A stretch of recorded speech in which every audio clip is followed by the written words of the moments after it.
Fala galera, tudo bem?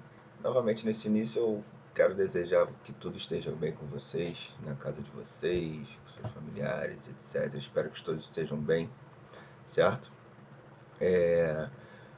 Agora sobre a aula. Na aula de hoje a gente vai falar sobre hibridização de carbono. Lembra lá da tabelinha que eu falei na aula passada, para vocês não se preocuparem que quer SP3, SP2, SP?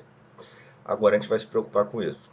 A gente vai falar sobre a hibridização do carbono. Mas antes de mais nada, nós vamos revisar aqui como a gente determina o número de ligações sigma e o número de ligações π. Quando eu tenho uma ligação simples, a gente vai ter a ligação que a gente chama de sigma. Quando eu tenho a ligação dupla, a gente vai ter uma sigma e uma π. Quando eu tenho a tripla, a gente vai ter uma sigma e duas πs. Então isso vai ser importante para você determinar a hibridização do carbono dentro de uma molécula, beleza? Não se esqueça dessa tabelinha aqui.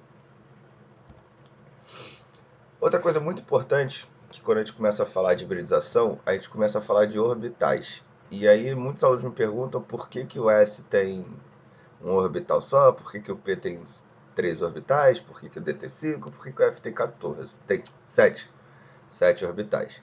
É justamente devido à geometria desses subníveis, galera.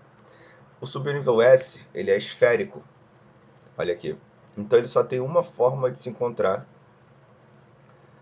na região do espaço. Então ele só tem um orbital. Cada orbital suporta 2 elétrons. Beleza? Cada orbital suporta 2 elétrons. Então se eu tenho um orbital para o subnível S, o subnível S vai suportar 2 elétrons no seu máximo. Agora o orbital P, ele já tem uma geometria mais complexa, mais diferenciada. Ele vai ter um orbital PX, PY e PZ. Aqui vocês estão vendo separados, mas imagina que isso aqui seria tudo junto. E eles teriam essas três formas, três orientações. Cada uma forma um orbital. Então o subnível P possui 3 orbitais. Como cada orbital suporta 2 elétrons, o subnível P vai suportar ao máximo 6 elétrons. A gente vai ver no próximo slide que a gente começa a representar o orbital como aquelas caixinhas, certo? Essas caixinhas aqui, ó. Observem que o subnível P vão ter 3 caixinhas e o subnível S sempre uma caixinha, beleza? Independente da camada aonde ele esteja. Show? Agora a gente vai falar do carbono sp3. Galera, se a gente fazer a distribuição eletrônica do carbono, a gente tem um S2, 2S2, 2P2. 4 elétrons na última camada. Porém, nós temos que observar aqui que só temos 2 elétrons desemparelhados. Então, teoricamente, o carbono só poderia fazer o quê? 2 ligações, porque ele só tem 2 elétrons disponíveis para fazer ligação. Os outros estão emparelhados com outros elétrons. Só que desde o começo eu estou falando para vocês que o carbono faz 4 ligações.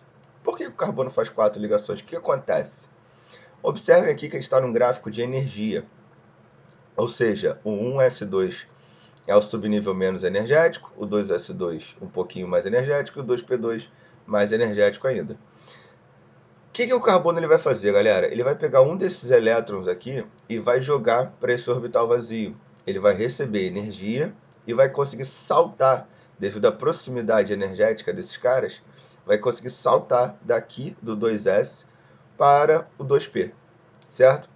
E aí a gente vai hibridizar esses orbitais. O que é hibridizar? Imagina como, não sei se você lembra da fusão do Goku com o Vegeta. Eles se juntam e misturam as características deles, as personalidades deles. Tanto o Goku quanto o Vegeta, quando fazem aquela fusão.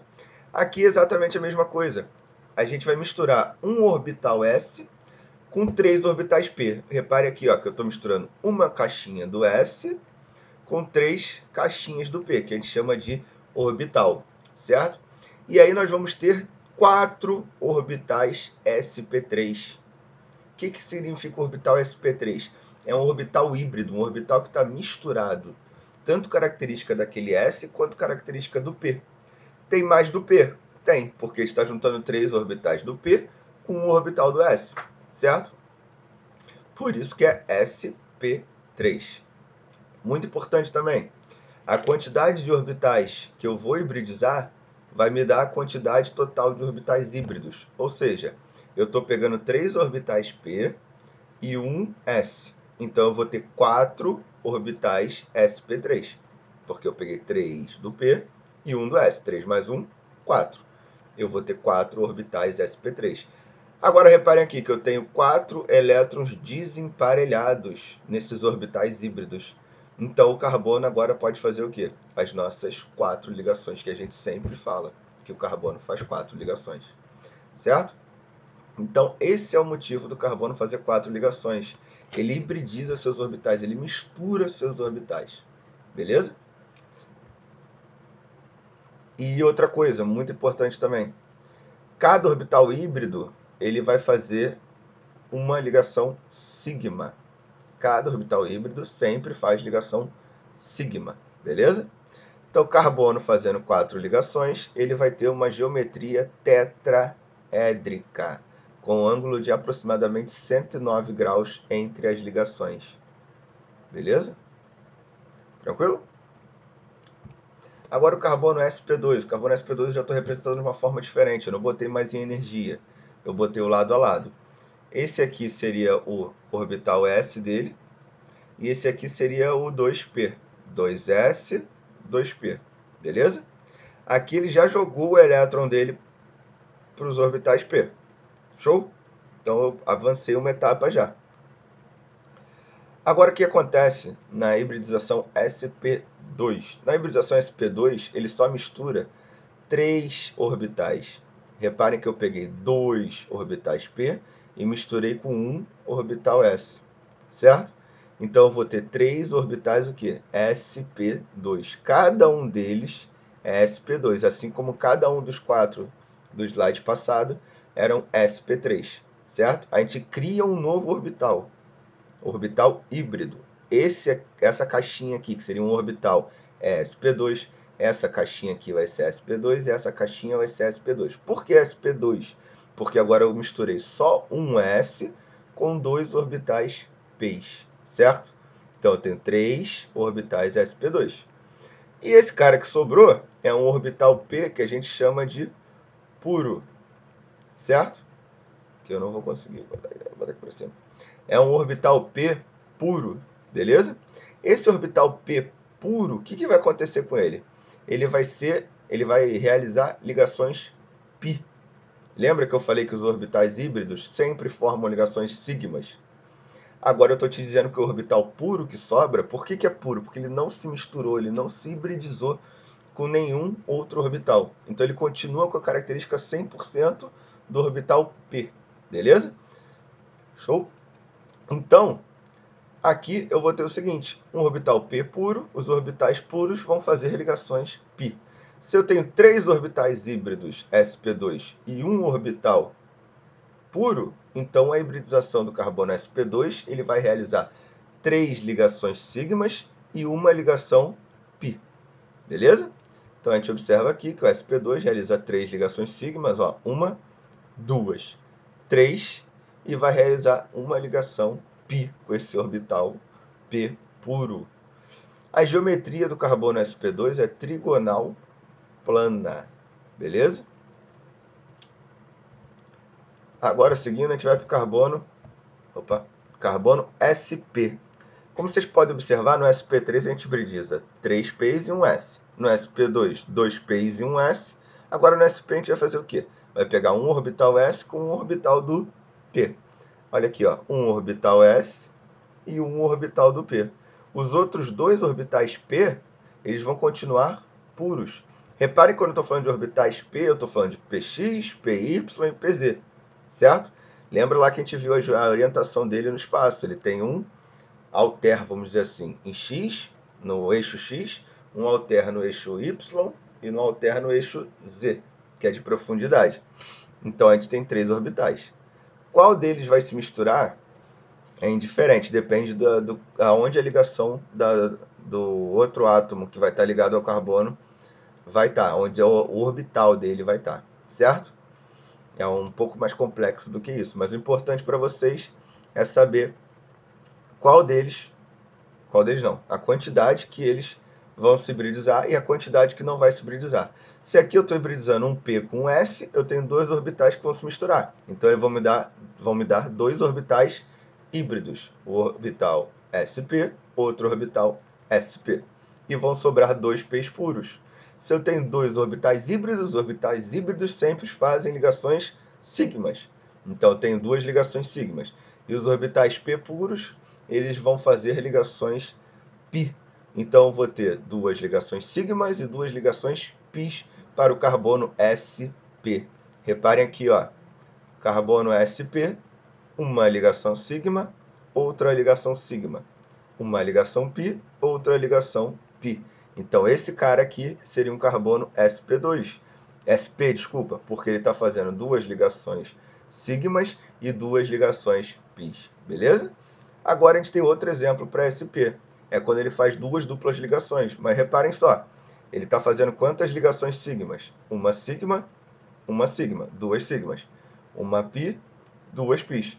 Duas πs. Então, ele está fazendo duas ligações sigmas e duas ligações πs também.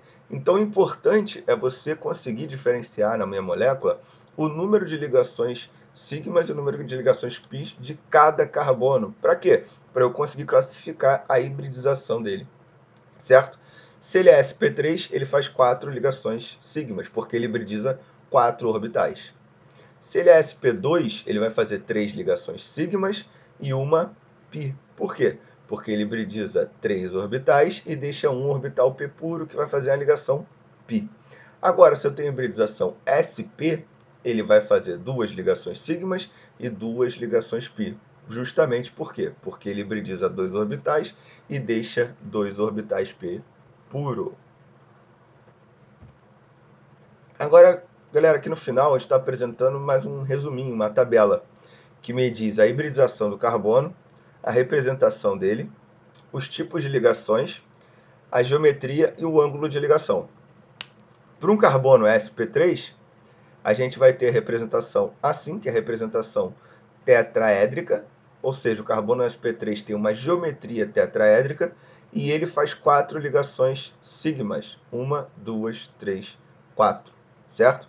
O ângulo entre essas ligações é de aproximadamente 109 graus, beleza? Agora, o carbono sp2, ele tem a representação assim, ou seja, ele faz 3 ligações sigmas, 1, 2, 3, e uma ligação π. Então, esse carboninho aqui é sp2.